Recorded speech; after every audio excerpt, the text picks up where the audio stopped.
అయినా మీరు నా వీడియో ఎందుకు చూస్తారులే. మిలియన్స్‌లో వ్యూస్ ఉండాలి. మిలియన్స్ ఆఫ్ సబ్‌స్క్రైబర్స్ ఉండాలి. Hello guys, welcome back to new video.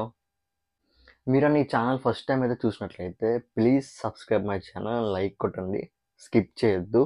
నేను మంచి కంటెంట్ ఇవ్వడానికని ట్రై చేస్తున్నాను. ఒక కంటెంట్ క్రియేటర్స్ ఎవరైనా వీడియో చూస్తుంటే అంటే పాత వాళ్ళు కాదు, కొత్త వాళ్ళు, అంటే రీసెంట్గా 100 సబ్స్క్రైబర్ 200 సబ్స్క్రైబర్ ఛానల్ స్టార్ట్ చేసి ఉంటారు కదా, వాళ్ళ కోసం వీడియో. వ్యూస్ ఎక్కువ రావట్లేదు, ఛానల్స్ ఎవరు సబ్స్క్రైబ్ చేసుకోవట్లేదు, లైక్ చేయట్లేదు అంటున్నారు చాలామంది. సేమ్ మీలాగే నేను కూడా ఒక ఛానల్ క్రియేట్ చేశాను. జస్ట్ ఒక 190 సబ్స్క్రైబర్స్ ఎంతో ఉన్నారు. రోజుకో వీడియో పెడతా, 1K వ్యూస్ కంటే ఎక్కువ రావు. సో ఇంకా క్విట్ చేసుకోవడం ఎందుకు, మనం చేస్తున్న జాబ్కి దేనికి ఏమి సెట్ అవ్వట్లేదు, ఇంకా క్విట్ చేసేద్దాం అనుకున్నా.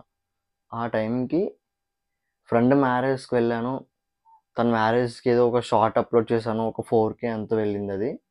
అండ్ జస్ట్ తర్వాత తనకి ఏదో గిఫ్ట్ అందరూ ఆఫర్ చేసాం మేము. ఆ గిఫ్ట్ కూడా అన్ప్యాక్ చేసినప్పుడు ఒక నార్మల్గా తీసానండి, అది వైరల్ అవుద్దని అనుకోవడం నాకు తెలియదు. జస్ట్ ఇంకా ఆ రోజు కంటెంట్ ఏం లేదు, పెడితే బాగుంటుంది కదా అని చెప్పేసి ఆ గిఫ్ట్ అన్ప్యాక్ చేసి తీసుకెళ్ళి యూట్యూబ్ షార్ట్స్లో అప్లోడ్ చేశాను. విత్ ఇన్ ఏ డేలో అది 20Kకి వెళ్ళింది. మీలో ఎవరికైనా ఇలాంటి క్విట్ చేయాలని ఆలోచన వస్తే మానేసుకోండి. అది ఇప్పుడు కాకపోయినా తర్వాత ఎప్పటికైనా ఖచ్చితంగా ఏదో ఒక వీడియో వైరల్ అవ్వాల్సిందే, అవుతుంది కూడా. ఇప్పుడు చాలామంది సరిగ్గా చేయట్లేదు. కంటెంట్ బాగుండాలి, కంటెంట్ ఏం బాగుండాలండి, అదేదో జస్ట్ నేను ఒక గిఫ్ట్ అన్ప్యాక్ చేసిన వీడియో పెడితే అది 20Kకి వెళ్ళిపోయింది. కొన్ని కష్టపడి తీసినవి కూడా ఉన్నాయి, కనీసం వాటి వ్యూస్ కూడా రాలేదు.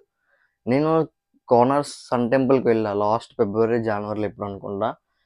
అప్లోడ్ చేసిన ప్రతి షార్ట్కి 500 వ్యూస్ కంటే ఎక్కువ రాలేదు. ఏంటి, డబ్బులు పెట్టుకొని దూరంగా వెళ్ళిన దానికి ఏది లేదు, జస్ట్ ఇంట్లో కూర్చొని వీడియో తీసిన దానికి వెళ్ళిపోయింది 20Kకి. అది ఇంకా యాక్టివ్లో ఉంది, ఇంకా వ్యూస్ వెళ్తున్నాయి, ఇంకా లైక్స్ కూడా వస్తున్నాయి. దానికి సబ్స్క్రైబర్స్ రావాలంటే ఏం చేయాలి? గుడ్ కంటెంట్ ఇస్తే ఖచ్చితంగా ఆటోమేటిక్గా సబ్స్క్రైబ్ చేసుకుంటారు ఆడియన్స్ అనేది. కానీ ఇక్కడ నా పిచ్చి ఆలోచన ఏంటంటే, ఫ్రెండ్కి అడిగా. సో వాడికి అరౌండ్ 8K 9K సబ్స్క్రైబర్స్ అంతమంది ఉన్నారు. అడిగితే ఏమన్నా తెలుసా, రీయూజ్డ్ కంటెంట్ పెట్టరా, ఖచ్చితంగా సబ్స్క్రైబర్స్ వస్తారు. తర్వాత యూట్యూబ్ మానిటైజేషన్ అయిపోయిన తర్వాత నువ్వు డిలీట్ చేసారా అని చెప్పాడు. ఓకే అని చెప్పేసి, సరే వీడియో అలాగే చేశాడు కదా, వీడియో మాటలు నమ్మి నేను అప్లోడ్ చేశాను రీయూజ్డ్ కంటెంట్. ఒక పెంట అయింది. ఏంటా పెంట? ప్రెసెంట్ అయితే నాకు నైట్ షిఫ్ట్స్ అవుతున్నాయండి, డే అంతా పడుకుంటాం కదా. లంచ్కి లేసి బిఫోర్ ఒక 5 మినిట్స్ ముందు నా ఫ్రెండ్ కాల్ చేసింది. ఎలా మెయిల్ చెక్ చేసుకున్నావు అని అడిగింది. లేదు ఇంకా పడుకొని ఇప్పుడు లేచా అని చెప్పేసి అనుభూతికి ఫోన్ చూసుకున్నరికి స్ట్రైక్స్ పడిపోయినాయి. 2 స్ట్రైక్స్ మామూలుగా కాదు. ఆ స్ట్రైక్స్ ఎందుకు పడ్డాయి అనుకున్నా, రీయూజ్డ్ కంటెంట్. ఫ్రెండ్ మాటలు నమ్మి నేను రీయూజ్డ్ కంటెంట్ పెట్టా. ఏంటవి, IPL అని ఇలా వైభవ్ చెప్పాను కదా, అవి 2 రిమూవ్ అయిపోయాయి. 2 స్ట్రైక్స్ పడ్డాయి. ఇంకా నా ఛానల్ ఒక స్ట్రైక్ పట్టిందని ఛానల్ మొత్తం లేచిపోద్ది. లిటరలీ చాలా బాధపడ్డాను. బాధ ఎందుకంటే 190 సబ్స్క్రైబర్స్ నాకు మామూలుగా రాలేదు, వాళ్ళని అడుక్కోలేదు కూడా నేను. బాధగా అనిపించింది. దీని నుంచి ఒకటి తెలియజేస్తుంది ఏంటంటే, రీయూజ్డ్ కంటెంట్ మాత్రం పెట్టొద్దు. నేను యూట్యూబ్లో చాలా చూస్తున్నా, రీయూజ్డ్ కంటెంటే ఎక్కువ అవుతుంది. అది ఎలాగా, ఫేసెస్ పెట్టి కొలాబ్ చేసేస్తారు, రీమిక్స్ పెట్టి ఇలా చేసేస్తారు. అది ప్రెజెంట్ అయితే అండి బాగానే ఉంటుందండి. ఇప్పటికీ గోయింగ్ ఆన్ డేస్కి ఖచ్చితంగా స్ట్రైక్స్ అనేవి పడతాయి, వీడియో అనేది ఖచ్చితంగా డిలీట్ చేసేస్తుంది యూట్యూబ్. మీకు కుదిరితే మీకు ఆ ప్రూఫ్స్ అవి సైడ్ ఎక్కడ షేర్ చేస్తాను. అంటే స్ట్రైక్స్ అవి పడ్డాయని చెప్పాను కదా, అంటే మ్యాక్స్ అందరూ యూట్యూబ్ నుంచి అర్నింగ్ స్టార్ట్ చేద్దాం అని చెప్పేసి అన్నీ చేస్తూ ఉంటారు. కానీ మీ ఇంత కష్టపడి 1000 సబ్స్క్రైబర్స్ 4000 వాచ్ అవర్స్ అంత ఈజీ కాదు కదండి. ఒక క్రియేటర్ అయినా మీకు తెలుస్తుంది. మీరు ఏం చేస్తారు, కింద మీద పడి ఏదోలాగా కంప్లీట్ చేస్తారు. ఎలాగా, ఇలా రీయూజ్డ్ అనేసి అని అదని ఇదనేసి. ఇప్పుడు మెయిన్ రీయూజ్డ్ కంటెంట్ కూడా ఏంటంటే అండి, మీరు లాంగ్ వీడియో ఒకటి అప్లోడ్ చేస్తారంటే దాని నుంచి షార్ట్స్ కూడా అప్లోడ్ చేస్తున్నారు చాలామంది. దానికి కూడా వైలెన్స్ అని చెప్పేసి వచ్చేస్తుంది. అది ఉందంటే ఖచ్చితంగా ఛానల్ మానిటైజ్ అవ్వదండి.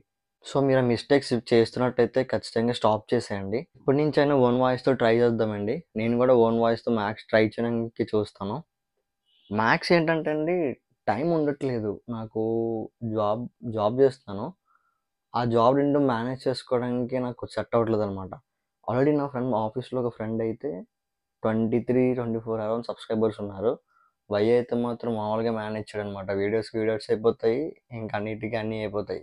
సో ఆయన్ని కూడా నేను ఇన్స్పిరేషన్గా తీసుకొని ఇన్స్పైర్ అయ్యి 23-24K సబ్స్క్రైబర్స్ ఉన్న ఆయనే అంతలా కష్టపడుతున్నారు. సో మనం ఎందుకు చేయలేము? ఇంకా నాకు బెస్ట్ ఏంటంటే నేను వర్క్ ఫ్రమ్ హోమ్. ఆయన ఆఫీస్లో వర్క్ చేస్తాడు, వైజాగ్లో ఉంటాడు అనమాట. అన్నీ కవర్ చేసేస్తూ ఉంటాడు. నాకు అవ్వట్లేదు మెయిన్ థింగ్ అనమాట. లాగిన్ చేయడం, లాగౌట్ చేయడం, చిన్న చిన్న పనులు ఉంటున్నాయి. ఈలో టైం అయిపోతుంది, పడుకుంటున్నాను. అయినా మీరు నా వీడియో ఎందుకు చూస్తారులే? మిలియన్స్లో వ్యూస్ ఉండాలి, మిలియన్స్ ఆఫ్ సబ్స్క్రైబర్స్ ఉండాలి. వాళ్ళే పెద్ద క్రియేటర్లు అనుకొని వాళ్ళ మాటలే నమ్ముతారు. మా మాటలు ఏం పట్టించుకుంటారు మీరు? నాకు ఒక ప్రాబ్లం వచ్చింది, అదొక వీడియో ద్వారా షేర్ చేసుకుంటున్నాను. ఇంకెవరు ఇలా చేయకూడదని చెప్పేసి నేను వీడియో చూస్తున్నాను. ఫైనల్గా నేను ఏం చెప్పాలనుకుంటున్నానో మీకు అర్థమైంది అనుకుంటున్నా. ఏమైనా మిస్టేక్స్ ఉంటే నాకు క్షమించండి. నెక్స్ట్ టైం ఇంకా బెటర్గా ఇంప్రూవ్ చేయడానికి ట్రై చేస్తాను. అంటే నా మాటలేమైనా అర్థం కాకపోతే ఈ వీడియో వల్ల చిన్న చేంజ్ వస్తుందేమో అనుకుంటున్నాను మీ నుంచి. ఓకే అండి, థ్యాంక్స్ ఫర్ వాచింగ్. నచ్చితే లైక్, షేర్, సబ్స్క్రైబ్ చేసుకోండి. నెక్స్ట్ వీడియోలో మళ్ళీ కలుద్దాం.